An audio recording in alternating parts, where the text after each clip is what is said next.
मुरली जी हैं, जिनको आप जानते हैं कि ये वन्य जीव जंतुओं के प्रति किसी प्रकार की हिंसा ना हो, उनके साथ कोई अमानवीय व्यवहार ना हो, क्योंकि प्रकृति की संरचना में वन्य जीव जंतुओं का भी अपना अहम रोल है।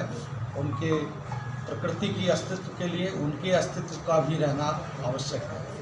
तो आज हमारे बीच में मुरली जी हैं, इनको अभी कुछ दिन पहले सर्पदंश हुआ था। ईश्वर की अनुकंपा से और इन चिकित्सकों के प्रयास से ये ठीक हैं, स्वस्थ हैं। इनका जो कार्य है वो सर्प की हत्या करना नहीं है, एक बहुत महत्वपूर्ण विषय है, क्योंकि प्रकृति में सबका समन्वय आवश्यक है। ये सर्प को एक सुरक्षित स्थान पर ले जाकर उनको स्वतंत्र पर्यावरण की गोद में विचरण कराने के लिए कार्य करते हैं। मेरे पास आज आए हैं, मैं इनका स्वागत करता हूं।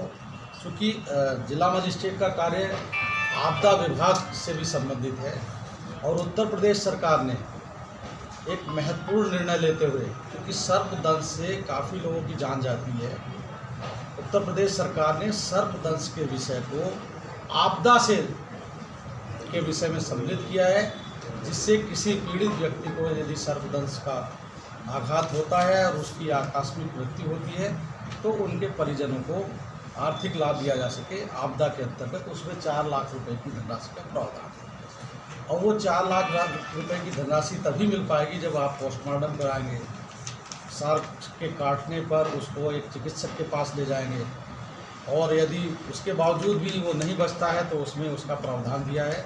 जो हमें जनपद जौनपुर में अभी आपदा समिति आई थी, आपदा समिति के निर्देश पर और जन जागरूकता फैलाने के लिए हम लोगों ने विभिन्न कार्यालयों में उसके बारे में लिखा है।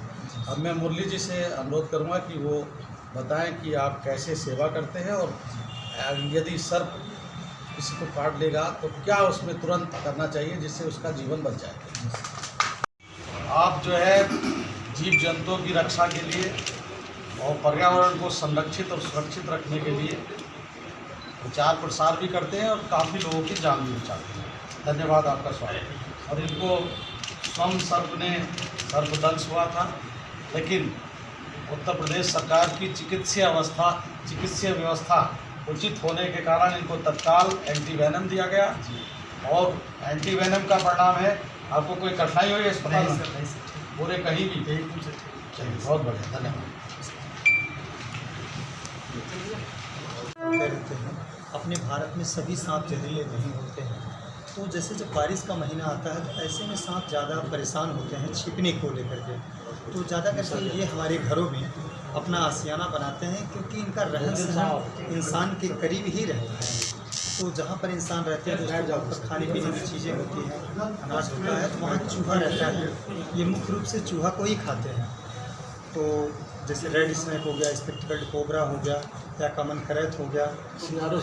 दोस्तों, जो कोबरा और करैत होते हैं ये मानव के आसपास ज़्यादा रहते हैं, पागल हो गया। इन्हीं से मानव को हमेशा नुकसान पहुंचा है। तो शाम के समय इसका ध्यान रखें, सांप ज़्यादा निकलते हैं। जब भी आप बिस्तर लगाइए तो पूरी तरीके से देख करके लगाइए। उपली है घर में, भूसा है या खाने पीने की बहुत सारी चीज़ें हैं, तो वहाँ पर कूड़ा कबाड़ रहता है तो चूहा छिपता है, उसको खाने के लिए सांप आ जाते हैं घर में। गांव में होता क्या है, लाइट नहीं है या अंधेरा है, तो गांव की जो महिलाएं होती हैं, गांव का परिवार हमेशा अंधेरे में आता जाता रहता है। तो जहाँ पर ये सांप बैठा रहता है, अंधेरे में हाथ ना डालें, एक कदम भी हाथ या कदम आगे ना बढ़ाएं अंधेरे में, क्योंकि ऐसे में वहाँ सांप बैठा है, जिसको हम निशाचर कहते हैं। ये रात में ही भ्रमण करते हैं अपने भोजन की तलाश में। तो इंसान के पैरों से दबने के बाद में ये सीधा बाइट करते हैं। काटने के बाद अगर जहरीला है तो दांत के निशान होंगे, बहुत तेज़ी से सूजन होगा, उल्टियाँ आएंगी, चक्कर आएगा। 40 मिनट जाते जाते इंसान की मृत्यु हो जाती है, 50 मिनट, 1 घंटे के भीतर, जैसा वेनम शरीर के अंदर इंजेक्ट हुआ हो। तो ऐसी स्थिति में जिसको काटता है सांप, उसको घबराना बिल्कुल नहीं है। कटे हुए स्थान को अच्छी से धुलाई करना है, एक बैंडेड पट्टी लगाना है जहाँ पर सांप काटा रहे, उससे कुछ दूरी को छोड़ करके, जैसे 20 सेंटीमीटर होता है। तो बांधने के बाद में आपको सीधा हॉस्पिटल जाना है और कहीं भी झाड़ फूँक तंत्र मंत्र में नहीं पड़ना है, क्योंकि दोस्तों तंत्र मंत्र की वजह से हर साल हमारे भारत में 60,000 लोग मरते थे सांप के काटने की वजह से। इसी जन जागरूकता के तहत मैं सोशल मीडिया पे एक छोटी सी टीम लेकर के लोगों को जागरूक करता रहा और बताता रहा कि जब भी सांप काटे तो आप हॉस्पिटल जाएँ। तो दोस्तों 5 से 6 सालों में आज मुझे भी सांप ने काटा और मैं भी हॉस्पिटल जा कर के जान बचाया, जो आपने जैसा कि वीडियो में देखा।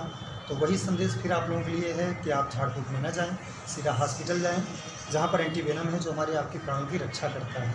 यदि दोस्तों हॉस्पिटल में आपके इलाज के दरमियान मृत्यु होती है तो जैसा सर ने बताया, हमारे ज़िले के गौरव, जहां से दोस्तों सम्मान शुरू होता है, तो ज़िले के सबसे सम्मानित पद पे आप मौजूद हैं। जिलाधिकारी महोदय हमारे बीच बैठे हुए हैं। तो दोस्तों यदि आपकी वहाँ पर मृत्यु होती है, सर ने बताया कि बॉडी का पोस्टमार्टम करवाने के बाद में हमारे उत्तर प्रदेश सरकार की तरफ से, पहले ऐसा नहीं था, अब हुआ है, तो सरकार ने एक पहल की है कि पीड़ित परिवार को 4 लाख रुपए का पोस्टमार्टम करवाने के बाद हेल्प मिलता रहे।